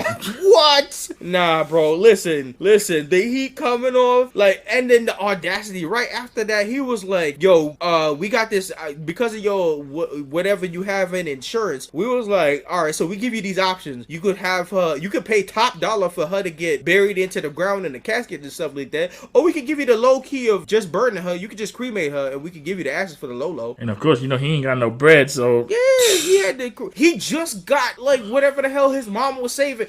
Yo, let's talk about that in general. You work yourself to the bone to put your children through everything, to work in a society like this, only for you to die because you didn't have that level of insurance, and then you get cremated, and you gotta use all that money you're saving just to get cremated. Yo, the fact and leave your son with all this bills and troubles. Yo, the fact that his mom was fine one day, and They said it was the crazy part about it is she didn't die through the situation. She went there and they said the surgery was successful. They practically let her die because she was convulsing, and it was like, you don't have enough money, so we're not going to save you. Yo, all of this could have been avoided. And heartless, and I'm like, that shit broke my heart. Shit broke my heart, especially after David just got his ass whooped and some nigga said his mama sucked dick and now she dead. What? Yo, the flip between those things. No. I'm burning every building. What? Listen, this whole city is going. That's my villain arc. That's my villain arc. I am the main villain now. Fuck out of here. I'm like, yeah, this whole city is going up in flames. Listen, if there was ever a reason to become the worst person imaginable, I'm becoming David at that point. Like, what? Yep. I'm like, I can't even argue with David on this one. Whatever happens now happens. Whatever's David's wrong going next, it's all right. It's all right. After this first episode, anything he could possibly do is justified. It's justified. Honestly, in this society, it's justified because all y'all niggas is trash. Every one of y'all, from the police to the niggas in the air. Yo, can we talk about also the fact that she's in the medical field and she had the lowest level of insurance and they couldn't do anything to save a medical worker? And they did not give a fuck about a hardworking medical worker. They didn't need her back on the squad or nothing. And then you got the nerve of that douchebag Katsuyo, calling David, talking mad shit. Oh my god. Well, yeah, let's talk about that because he sneaks back into the house again. This day he calls his connect. The Sandefistan went from 10K to 4K in one fucking day, and then Katsuyo had the fucking nerve to send that nigga a message talking about, I'm happy your mama dead. She was sucking dick. She was nasty out here. You didn't deserve to be in school. Yeah, it's a happy thing that she died. I'm like, nigga, it wasn't enough that you told me my mama sucked dick and you beat my ass, and now you found out my mama dead and you talking shit in a voicemail? Yo, he was like, that's it. I bet. Yeah, he said, fuck selling that shit. He went straight to the Ripper Dot. He said, nah, fuck that. Put that shit in me. Nope, military grade me up, nigga. Do it now. Yep, he's like, nah, son, nah, I'm not here to sell it. I'm here to get it installed. Yep, Ripper Dot, put that shit in my back. It's go time. Exactly. And then the title screen popped up, and we had the credits. The credits at the end played the future opening theme that goes forward, and that kind of ends the episode. So, what was your final impressions of this first episode? Oh, F this city. Oh my god, this show hit so many real points. This is the realest anime I've ever seen in my life, because that hurts. Like, from I can't believe that was 26 minutes of pain. Listen, after the end of this episode, I felt the type of way. I'm like, you know what? Whatever happened to this city, it happens, cause guaranteed they picked I don't think they could have picked a better opening song, because that ending theme called the ending theme, the name of the song is called This Fire, and you damn believe this fire, and the song, the lyric goes, burns this city. Yeah, that's exactly what I'm doing. Yep. I'm doing that. This fire is definitely gonna burn this city, because what is that? Yep, burn this city. What did you niggas put me through for 26 minutes? Because absolutely fucking not. My mom is not gonna sit here in the medical field field to get tossed out like she a bunch of trash. Right? I'm like, yo, burn this whole thing. Hey, the one part we even missed in the episode, remember when he was walking away with his mother's ashes and he got all the phone calls in the world? He got a call from the school, and these were all the calls that he got that was going through his mother, that he got it just by proxy. He got all his mother's voicemails. It was calls from the school talking about his transfers about to go through. It's from the guy who owned, the landlord who owns the building, talking about, I'm gonna change the locks and I'm gonna lock your ass completely out of the house. All the bills, they was like talking about she owes this if she could subscribe to this now, or they're gonna terminate all her benefits and extra. I'm like, bro, it just kept getting worse, and the Katsuyo voicemail just tipped it over the edge. It was like, bro, you couldn't be a nice nigga after this. No. Every single thing grounded that boy to the trash. Like, I'm going after everybody at that point. Now he was like, yo, he's like, nah. This is what a show that they was like, yo, listen, if this is a villain origin story, this is a fucking villain origin story. Yeah, he was like, F all this, F all y'all. I am completely, there couldn't have been any more way that you could be for a main character. Like David, right off the bat, you had David's whole support. There ain't no way you could have watched that and be like, anything David doing going forward is in the wrong. Like, nah, bro, this city's trash. Absolutely every part of the city's trash. Yo, for real. They even said, they was like, yo, Gloria's a single mom. They was like, when they was looking up they was like, Gloria's a single mom and dad not there. And I'm like, bro, there's a lot to deal with. Yeah, for real, yo. Single mom trying to make it, barely getting by, trying to do right by her kid. And yo, this, once again, you know, the thing that I like about this show is things happen due to circumstances. David's not a character. We follow David and we follow his family, but he's not a character of fate. He's not like a chosen one or something like that. Literally, the situations that happen to this boy is only because it's because of this city. This city is so fucked up that they have drive-bys in the middle of the fucking city, and they got caught up by it. And then his mother died, and then this situation happened, and his mother got a military grade. We don't know what's the main reason behind it right now, but all of this is because of circumstances. He's not a boy of fate. He just got caught up in a situation. Yep, he's just a regular person. Fucking person. In an effed up system. You A1 on the writing, because I am triggered. They got the right studio because I'm triggered. I'm fucking triggered, nigga.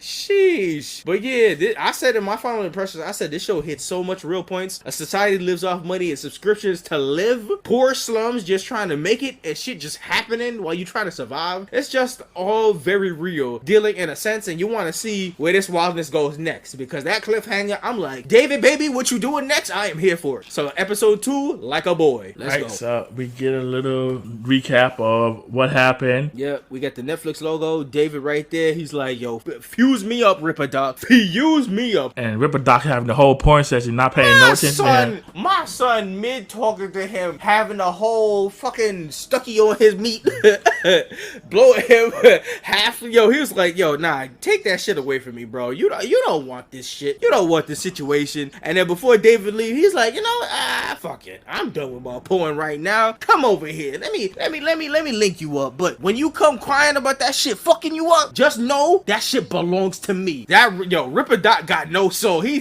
thought about it for 10 seconds and he's like, you know what? I'm gonna do this for my enjoyment to see how you turn out. And then when you dive through that shit, you gonna hand me that shit over. Right? And after we see the procedure going on. The surgery was so fucking graphic. Nigga split him open. All the blood flying. That nigga screaming. You know they don't got no anesthetic in that bitch. Not at all. The nigga was chopping down on something and he had his spinal cord ripped out. He had that shit open up. Yo, that shit was mean. Yo, facts. Then after that we get a little intro. Yeah, that song is popping. The visuals is nice. They got, that was for them to get the opening. That shit was sang by a classic group like famous in the 2000s. Franz Ferdinand, that group, that group was out here in the longest time, and they got them to play this new song, and this shit fits this show so well. The song's called This Fire, and it just goes burn this city, and you right. At that right burn it down. At that point, it's such a perfect fusion to David getting this surgery, because at that point you're in the mind of David. You're like, yeah, no, this city's burning. Fuck that. After that first episode, this city's dying. Yep, take it all out. So yeah, we into this shit, and then we go straight into the money. Let's talk about it. David goes back to his school, and bro, he didn't clean up his jacket. The blood is going straight through the jacket. He's walking through the city with his mother's jacket coated in blood, and he goes straight to the school. The school got the audacity to be like, yo, David, you running late. This nigga did not give a fuck about nothing. He went straight to Katsuyo and fucking spurt kicked him out of his chair. He was like, bro, the cameras. He's like, fuck them cameras. I heard what you said on that voicemail. I heard what you said yesterday about my mama. You whipped my ass. Nah, it's time to catch these hands. Yeah, he Katsuya try his little kung fu judo shit. He tried that shit again, and boy, when he used that Sand Devastan and he showed up that time stop shit, he saw him hitting all them combos. He turned right to the side, cold cocked that energy back, and boom, blew that nigga back into the windows. Yep, and his flunkies ran out of there real fast. Them Boca Skull niggas hard ass. They was like, nope, we gotta go now.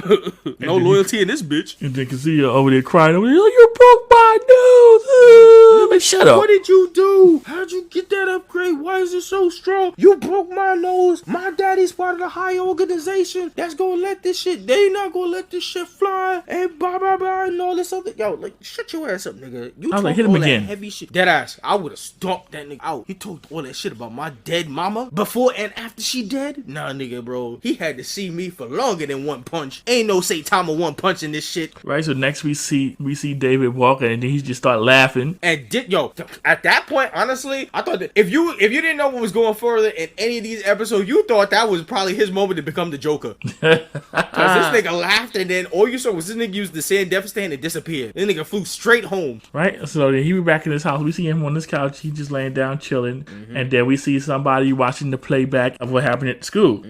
Yeah, his I think it was the headmaster or somebody in the computer system running it back, and they talking to Katsuya's father, who's head of the thing, and they was like, why you bring me this information about my son getting his ass whooped? he was like, listen, it's the dude with the implant, like, listen. Yeah, they was like so what they had in the information, they said he's got James Norris, which is the name of the cyber psycho who used that shit earlier. He's got James Norris's Sand Devastan in his bag that upgraded him, but they was like, David's a different kind of candidate. I mean, they said because specifically he grew up in the slums and he had a heavy life. It looks like he's built to stand this Sand Devastan with no blowback. So they was like, you'll offer him some financial aid to coerce him to go over there, because they gonna use him as a test experiment and shit like that. And I'm like, boy, this shit just keeps getting realer. They gonna offer this nigga financial aid to be a test experiment? It's heartless, I'm telling you. Man, these companies something the fuck else. Oh yeah. And then David's back and yo, just everything is full of everything is full of blood. This shit's crazy. Right, and then he get a call from the school talking about your expulsion has been formally processed. And he cut that shit off right before they could explain anything further. I like that. He like, I ain't trying to hear that. Like, I am not trying to hear that. Yep. So on the bright side though, he finally had enough money to do laundry. So he was it wasn't until that he had blood all over his current clothes that he was wearing that he could even take the shit to the cleaners and finally clean that jacket. And that's crazy, man. He's walking around with his dead mother's jacket. He had all blood on it, and he finally got enough money to clean it, and that's all of the money that his mom had left. It's wild, it is wild. This show is fucking too real. And then so we see him making his way through the slums like normal, dropping down in the garbage from the he's living around with the slums. He's chilling around the niggas who's still jacking off. Son, I'm like, how you still going? Yo, niggas got prime and all they do is beat off all day, boy. They spend their last dime on that porno session. They go ride that bitch out. Right, and then so as he's on the train, he sees the mysterious girl with the hair again. Yep, and she's swiping shit throughout the train, and David's catching it little by little until she tries to swipe his shit, and then he used the Sand Devastan. It was like, hold up, bitch. He's like, nah, what you doing? He said, nah, you're not about to rob me like I'm one of these boo-boo niggas. Right, you're not gonna get me, catch me slipping. So she said, all right, now you a real one. So she takes him to the side, and then she runs her file on this nigga and checks everything out about him and runs him for filth. And then she has him press up, and then she offers him a job to work, but at the same time, it's at the risk of everything, because honestly, if David said no, she had the fucking lasso of truth hanged around his neck. So it's either he agreed to this shit or she was definitely hanging him in the train. I was like, bruh. Them niggas was on they was on they mind their own business shit on this train, because all this shit was going down. Not one motherfucker was turning around. Yeah, like nobody cares. I'm like, yo, this is a dog society. And she talk about let's split it. We're gonna split it 80-20. And David like, nah, fuck that shit. I'm not working that hard for some Trump change. And then she works it around to 70-30. And we get introduced to her name. This is Lucy. Yep. And Lucy was like, okay.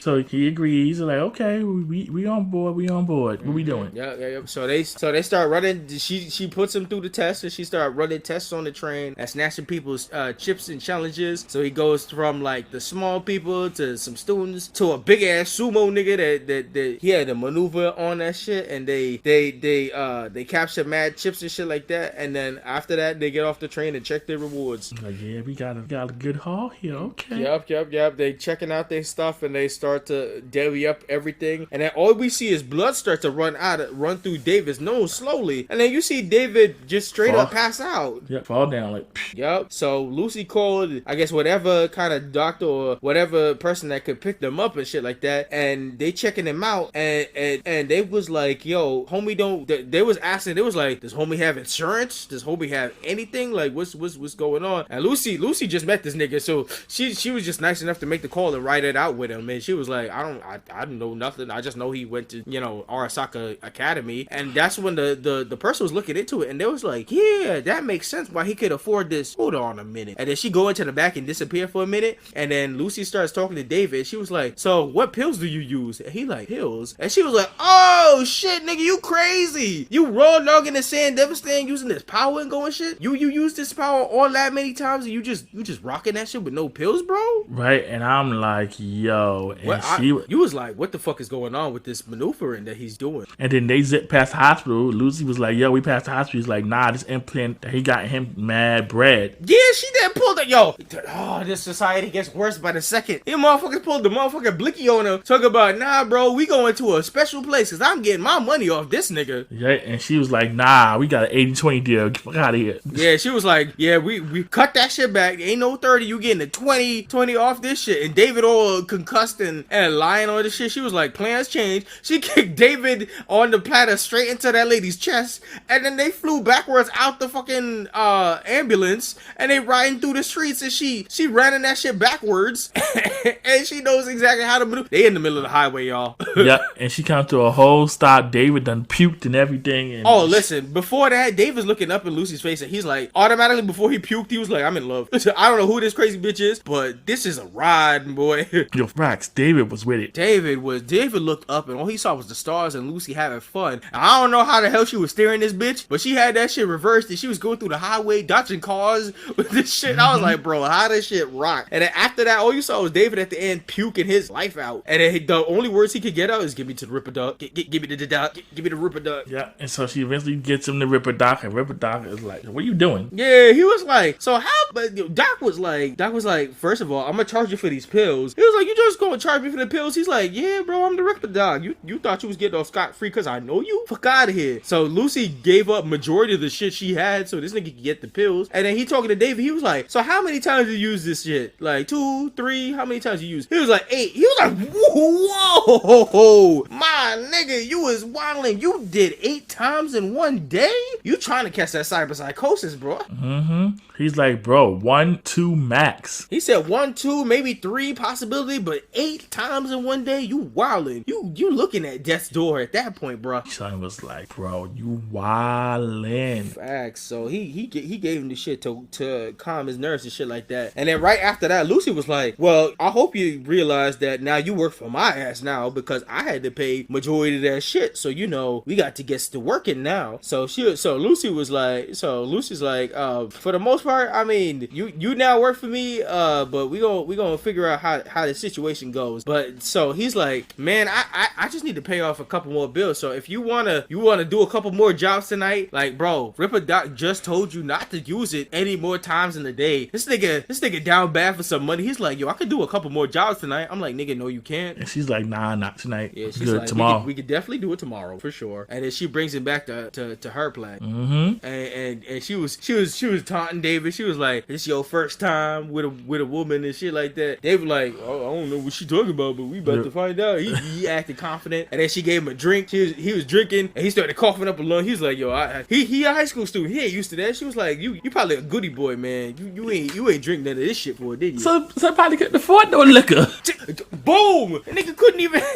Yo, it's a tough life, and it's crazy because Lucy saw his file and she assumed that he was some pompous rich kid or something like that because he went to Arasaka. But it's so ironic. She was like, you probably don't know nothing about these slums, and you're like, nah, man, David was born by the slums, girl. Yep, he just ain't got no money. Facts, he didn't have enough money. He didn't even have enough money for liquor, and niggas didn't even like him enough to even pass him a pint or something. Listen, they barely had money for the washing machine. Yeah, this shit is bad. This shit all bad. DC down bad. Facts. So after they get to drinking, Lucy snatches his jacket, and she looks over the files of that jacket, and then all you saw was popping up in the back of the jacket. She said, "This is an Edgerunner," and she was like, "It's like a Cyberpunk." So where we go, we got the title and the understanding of the thing. So we got the Cyberpunk Edgerunner coming straight through. So David sees a poster for Travel to the Moon, and I mean, this is a perfect dichotomy again because David sees that, like, he was in the school and he learned about the moon travel, and he realized how many people sacrificed for them to get to, like, this information to the moon, but he doesn't see it as a justified thing. He sees this as a spent of the rich stuff. This is just people spending money in the rich where they could be taking care of the slums and everything, and he sees it as a fucking prison cell in the sky and stuff like that. And then you got Lucy on the flip side, who she says, this city's a prison and you got to get the fuck out of here, and I'm trying to get to the moon where it seems more salvation. And then she's like, you boo-boo on my dream, but my dream is all the way to the top. And she presses him. She's like, what's your dream? Because it's like, he starts explaining all this shit about how he go through the school because his mom wanted to, and his mom wanted a better life for him, shit like that. And Lucy's like, yeah, that's your mama's dream, but what was your dream? What's your focus and your purpose in life? And he's like, David's stunned by this shit. He's like, I don't know. I've never had money or time to process what possibly could be my dream because I'm just living day to day just to survive. Yeah, he's like, yo, I'm just trying to survive out here. I'm dead ass. He's like, I don't got time. I don't got the money. Nigga, I could die tomorrow. I was in a shootout. My mom died on a regular fucking day. What I got time to dream for? Like, he's like, I ain't even had no time to process nothing yet. So Lucy is like, all right, let me show you something. And Lucy's definitely, her dream is to go to the moon. So they connect to each other and they put themselves in full total system hallucination.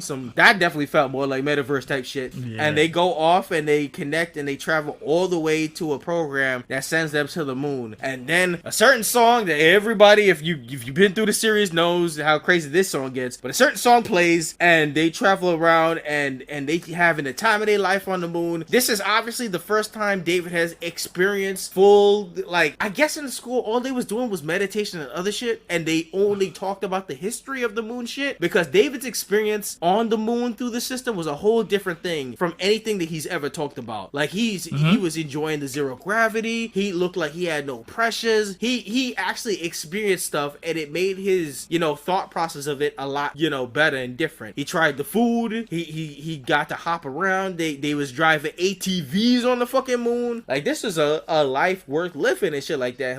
And David had a fun time enjoying the whole shit. And he's like, so this is what the rich people's life is like.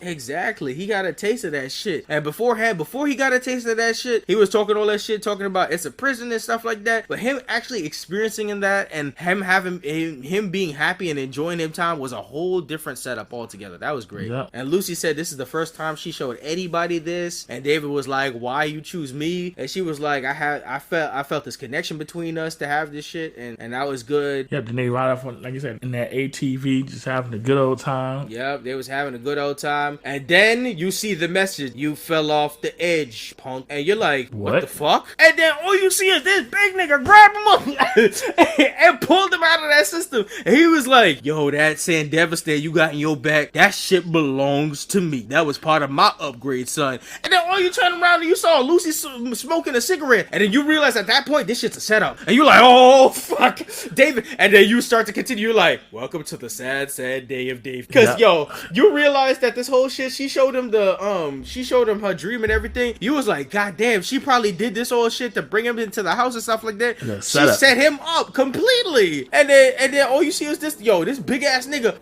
knocks his ass out. And that was the end of the episode. Big snuff. That nigga big. Yeah, he big. Yo, son getting whooped again. Yeah, and then the ending theme plays, and I swear it feels like a PS2 waiting area or a menu option to a game. The song was the mood of it was both eerie and sad with the colors. Yo, for real, this was just you just like, bruh. Bro, can his day get any worse? Yeah, because the process of this shit had to be like about 2 days happening. It's like 2 to 3 days of this whole thing happening in this last 2 episodes. That it just gets from sad to worse. Even David thinking that he has a friend or somebody who cares about him, she fucking full out sets him up, and he getting his ass beat now. And then we also figured this is the guy who was on the phone with Gloria from before, because somebody was on the phone. True. Yep. And then this nigga was talking about that Sandevastan is mine. So obviously you like, oh no, this is probably who was on the phone with Gloria.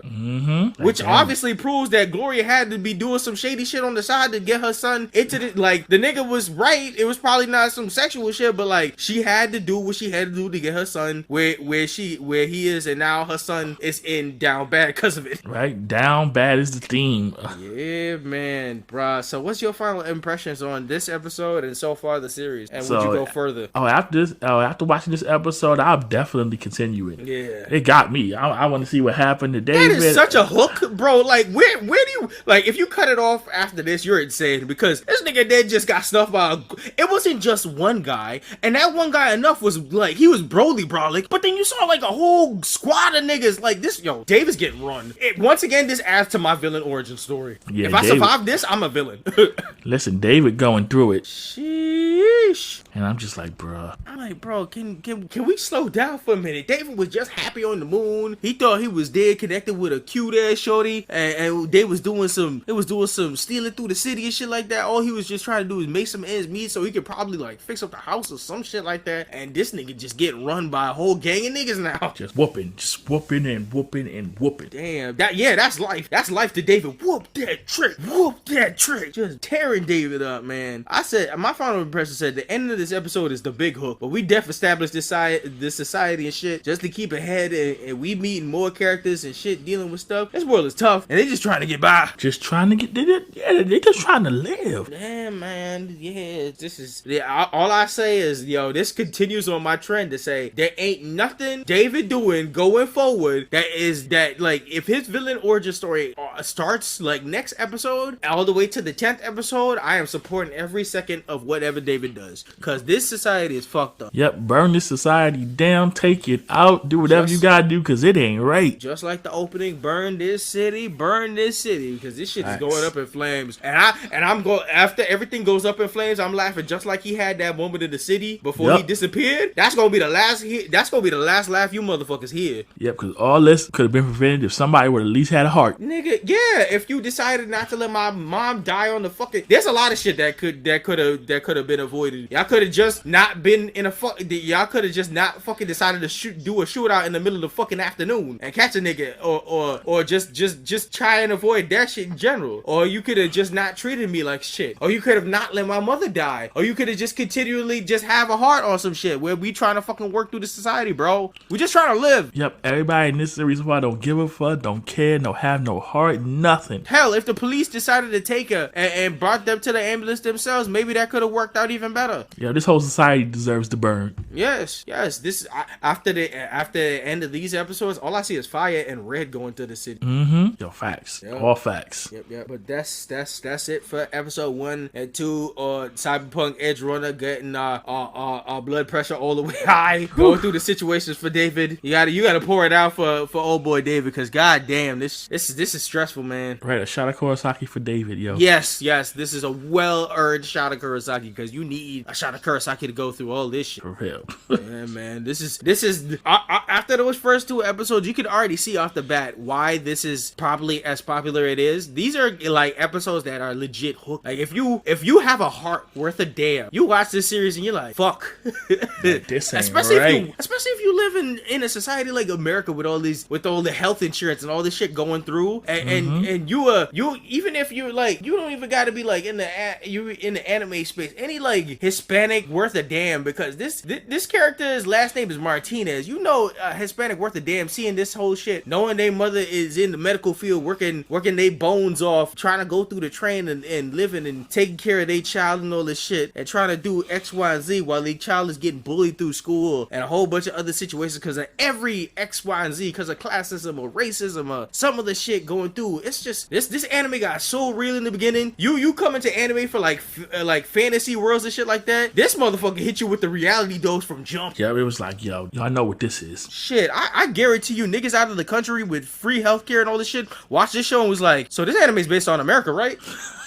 They saw this shit and it was like, God damn, America this down bad? Right, you're like, this is what America is like? Oh, nah. They was like, nah, we only visitation, because this is ridiculous. Ain't no way y'all niggas is the golden ticket land. No.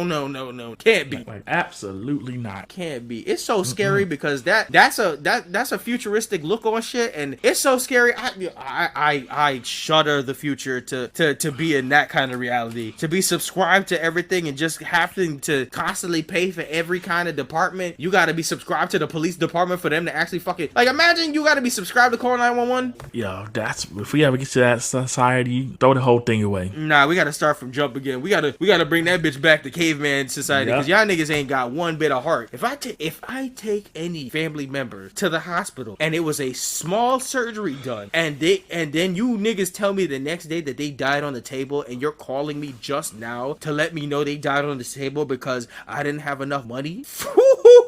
You don't have the balls to call somebody and say that shit over the phone, or you gonna find out why that hospital gets a whole that hospital is going down. Yeah, that hospital would not exist no more. No. You can't have the balls to tell me I didn't have enough money to save my family member on the table when you told me yesterday surgery was successful, and you stood there and watched them die because you didn't have enough money in the fucking system? You didn't even give me a chance to find the money? You couldn't sedate them or nothing? They was like, nah, we just watched them die because you didn't have enough money. Bro, that doctor could not be in front of me and telling me that. I'm like, what happened to the Hippocratic Oath? Listen, Katsuyo wasn't gonna be the only nigga catching the hands after that. I'm finding every doctor in that surgery. All of them niggas get lit up. That Sand Devastator was gonna... the Sand Devastator wasn't gonna be used 8 times for snatch or nothing. It was gonna be... That Sand Devastator was gonna be used 8 times because I'm catching revenge. Right there with you, because... Every fucking... I was gonna be on the news. The landlord be on the news. Nigga, I'm gonna be just like James Norris, the Norris nigga who went out and wild out on them cops. It's gonna be the same way. I'm gonna end up I'm just gonna end up like Norris, because I'm going around and it's gonna be blood splatter everywhere, because that's you're wild. Now I know what Norris' story was, because they say it's CyberPsycho. I'm like, probably went through the shit. He probably had, just like they always talk about, he had one bad day and the nigga decided to upgrade, because they said he was a military man and that's why he got the shit from the military grade. So he had one bad day and then he started to light it up on cops. Maybe the cops was messing with him all week and he was like, yo, put the shit in my bag. Right, he was like, you know what, I'm tired of it. Imagine he was one of those vets that's always on the streets asking for money and shit like that, because the society done him a whole water bad. Like, he was fighting in the war and they let him die out and shit like that, and the police was messing with him because he was just asking for a couple of change, and now he was like, fuck that, put that shit in my bag and I'm going to upgrade and I'm wilding out on the police. Right, he's like, yeah, I defended this place and y'all gonna treat me like the gutter slum and tell me I ain't got enough credits. What? Yep. And then he said I'm here for a good time, not a long time. I'm gonna take out as much niggas as I can. Shout outs to the Spirit Apron. I'll bring it right back. Yo, listen. Should have popped out with your apron at the beginning of the episode. Right, yo, like, oh, listen, here we go. Nigga said, I'm gonna be a spirit after that, but I don't care. I'm taking a bunch of y'all niggas out. Hell, how much you want to bet that first cop that he went to was the nigga that was probably messing with him the whole week? I wouldn't be surprised. Nigga didn't even recognize him. Talking about get away from my car. Yeah, bro. I bet you early on today he asked for some help, and you told him the same thing, and that triggered him, and he shot you. Saying like that trauma team that left David's mother and David. Yo, I'm telling you, I would have used that shit death stand until I passed out. You would have caught me. I would have turned into Brian Fury from Tekken 4. I would have laid that place full of bodies, and then I would have passed out because I would have wilded out. Shit, they would have had to upgrade my ass at the end of that shit. And it couldn't happen to a more heartless group of people. I'm like, man, when I tell you what I tell you. But yeah, man, that was a certain level of episode. So definitely. Oh, super always recommend. I think this is one of two of my anime of the year that is away from all the popular stuff and stuff. Just like when it would start gaining traction and shit like that. The 10 episode series of this story is definitely part of my anime in the year. This anime made me feel shit that I haven't felt for anime in so fucking long. Nice. So this is definitely up there. And the way how this was catching traction, I was like, I had to make sure this was top on our billing the next time we do anime reviews for sure. Yeah, this was a good one. Yep. So on that trend, again, for next week we have our guest episode coming up again for the next review episode. We got Kimari on the dockets. So we're gonna be doing of the request of the guest again. We'll be back in more anime stuff. We'll be doing Black Clover episode 1 and 2 review, and we'll be having a special guest Kimari on the call. So that'll be next review episode. Nice. Okay. Let's go. Yep. We got these guests piling up, going through these lists, so that's great. That is awesome. Yep. And we having a good time with all these guests. I mean, Ryan last week was a trip. Yeah, he definitely was, yo. Yeah, man, that was good. That was good. And Elijah beforehand, that was a blessing going back with Naruto and stuff like that. Oh, with the soundboard, yes. Oh, yeah, man. Yeah. Oh, before I start plugging our socials and stuff like that, you said before you told me about that you was thinking a little differently about the third Hokage. You want to expand on that a little bit before we call out? Nah, I got I was starting to get some sympathy for him, but then the bullshit came again. Okay, I was like, bro, I don't know how far in the series you was getting revisiting and everything. I'm like, everybody that stood here, it's not a joke that we don't stand the third Hokage. The nigga got fight material and shit like that, but yeah, no, bro, he's still trash. Yeah. There's no way I could turn around where it's justified that he just left this kid to rot. Like, there's no justifying it. I just don't, there's no foregone reason of why he left this child to just fend for himself. I just don't understand it. You promised the dying woman to take care of her child, and you did not do that. So, like, what? Yeah, I finished watching the original Naruto, and yeah, like I said, he started to get a bit of a dominant at the end, he's still trash. Yeah, I'm like, bro, like, I just, nothing saves him, bro. He's just an asshole. That's just it. He just came back and he just said, I don't give a fuck. I don't give a fuck. I promise the prior Hokage and his wife that this child born with this demon that he never asked for stuck in his body, and you promised on her deathbed, yes, I will take care of her. And then you just leave this nigga with no change into a fucking apartment all by himself and lonesome and don't teach him a goddamn thing? Alright, well, you see why he's tearing up this city. I'm like, all his F-ups come to bite the Leaf Village in the ass. And he still came back to save these motherfuckers. Listen, I'm telling you, y'all don't deserve justice. All these y'all lucky. All these villain origin stories, y'all talking about taking a domain property and flipping it on its head, showing these good niggas into horror. Best believe you could flip Naruto. If he had that one good bad day, he could have seen this village burn. He could have been right there with the Akatsuki. He would have definitely had a black cloak ready. Pain would have been at the door like, here you go, brother. Listen, he could have been Gara any day. Oh, please. Shit, they wanted Gara dead constantly. And who became the nigga who put a whole shield on his back and protected this sand village forever? This nigga. These villages are trash. Oh, yeah. Some of these villages just like, yo. We're looking at y'all sideways, man.